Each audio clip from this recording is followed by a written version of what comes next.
ভূস্বর্গ কাশ্মীর এক এক সিজনে এক এক রকমভাবে সুন্দর।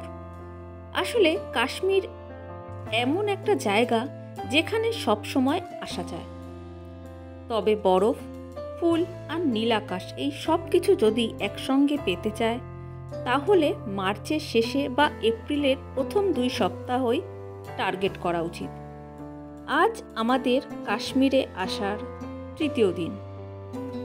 আজ আমরা যাচ্ছি সোনমার্গ। চলো এবার তোমাদেরকে সাথে নিয়ে শুরু করি সোনমার্গের যাত্রা।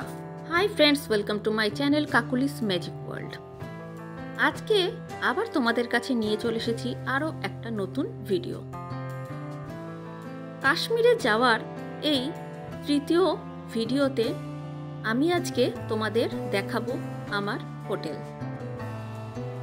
কালকে যেহেতু অনেক রাত হয়ে গেছিল পৌঁছাতে, তাই ভোরবেলা উঠে রেডি হয়ে তোমাদের জন্য নিয়ে চলে এসেছি একটা সুন্দর ভিউ। এই হচ্ছে আমাদের হোটেলের ভিউ, সামনেই পুরো ডাল লেক, যা দেখে মনটা ভরে যায় খুশিতে আর আনন্দে। তোমরাও দেখে নাও আমার সঙ্গে এই অপরূপ সুন্দর ভিউ। সকাল 8টার মধ্যে আমরা রেডি হয়ে গেছিলাম আর হোটেল থেকে বেরিয়ে চলে এসেছি ঠিক ডাল লেকের সামনে। আমরা অপেক্ষা করছি গাড়ির জন্য। আমাদের গাড়ি এসে গেলেই আমরা সোনমার্গের উদ্দেশ্যে রওনা দেব। তবে তোমাদের বলে রাখা ভালো যে শ্রীনগর থেকে সোনমার্গের দূরত্ব 81 কিলোমিটার, যেতে প্রায় 2.5 ঘন্টা লাগবে। তাই যত সকাল সকাল বেরোতে পারবো ততই ওখানে বেশি সময় দিতে পারবো। আজকে 21শে মার্চ আর প্রথম দিনেই আমরা টার্গেট করেছিলাম সোনমার্গ, কারণ 2 দিন আগেই সেখানে স্নোফল হয়েছে, তাই প্রচুর বরফ আমরা পেয়ে যাব।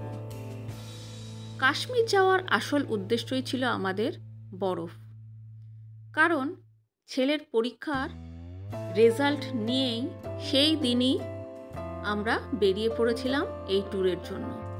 কারণ ছেলের স্কুল আরম্ভ হয়ে যাবে, হাতে সময় খুব কম ছিল। আমরা দেখতে দেখতে পৌঁছে গেছি সোনমার্গের টানেলের ঠিক সামনে। টানেলটা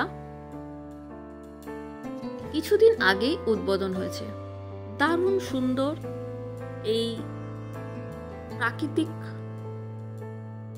দৃশ্য উপভোগ করলে হয়তো সবকিছুই অদেখা থেকে যাবে। তারপরে আবার শুরু করলাম যাত্রা।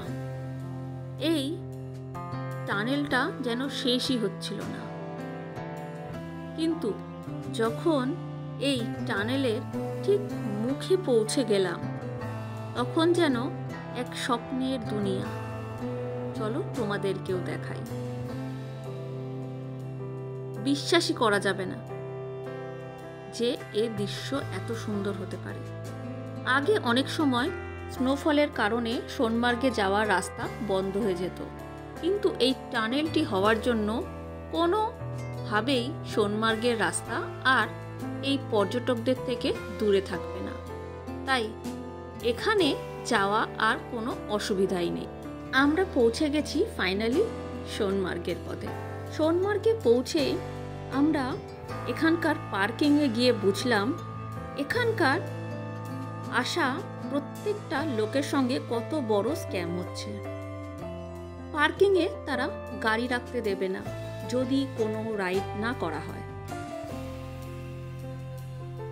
অ্যাট দ্য মোমেন্ট আমাদের দিয়ে 5,000 টাকা নেওয়া হলো শুধুমাত্র জুতো আর স্নো বাইকের জন্য।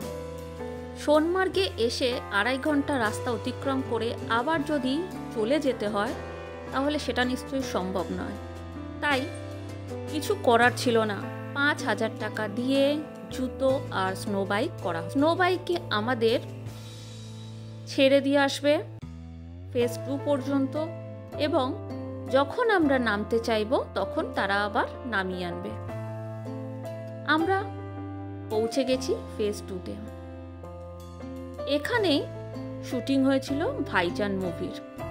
স্নো বাইক রাইড করার পর শুভ একটু হাঁপিয়ে উঠেছিল এবং আমরাও খুব একটা যে ভয় পাইনি তাও নয়, কারণ বরফের ওপর থেকে যেভাবে লাফিয়ে লাফিয়ে স্নো বাইকটা চলছিল সত্যি যেন অনেক কিছু হয়ে গেছিল।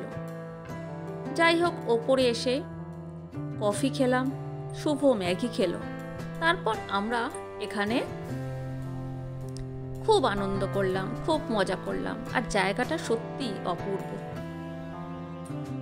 আমি ফেজ 2 এর পর আরও ওপরে উঠছিলাম, তবে শুভ আর শুভর বাবা না ওঠায় আমাকে আবার নেমে আসতে হয়।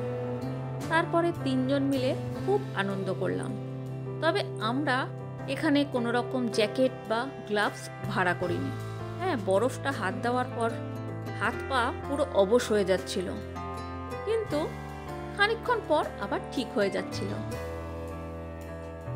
যাই হোক, খুব মজা করে আমরা প্রায় 3 ঘন্টা বরফের মধ্যে থেকে আবার ফেরার চিন্তা করলাম।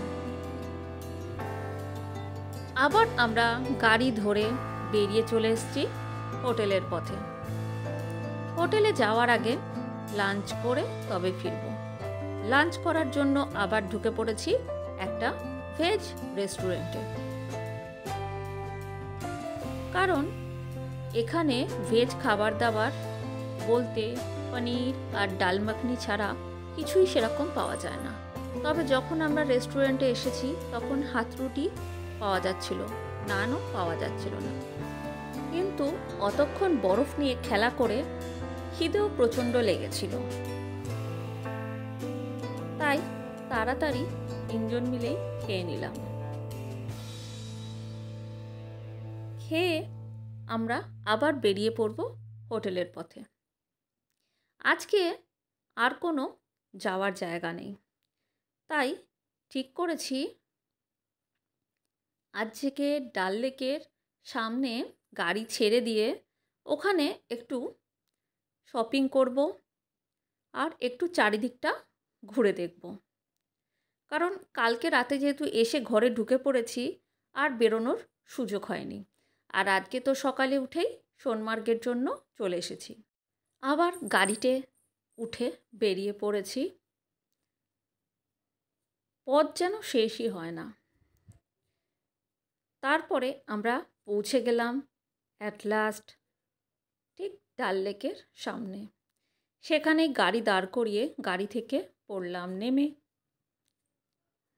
আর ঘুরে দেখলাম আশপাশের এই সুন্দর জায়গাটা, আর করলাম কিছু কেনাকাটা,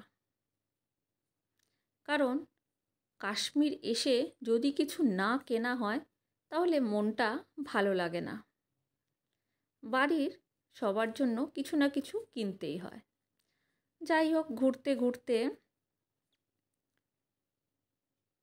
প্রায়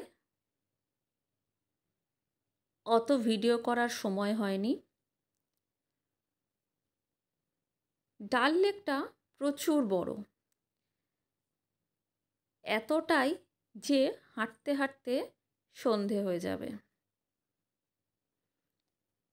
এখানে আশেপাশের সমস্ত জায়গাগুলো অপূর্ব সুন্দর, কিন্তু এত রোদে ঘুরে ঘুরে মাথা খারাপ হয়ে যাবে।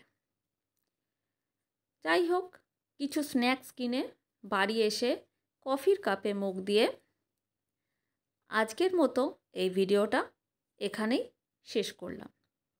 By bye friends, take care, দেখা হবে আবার নেক্সট ভিডিওতে।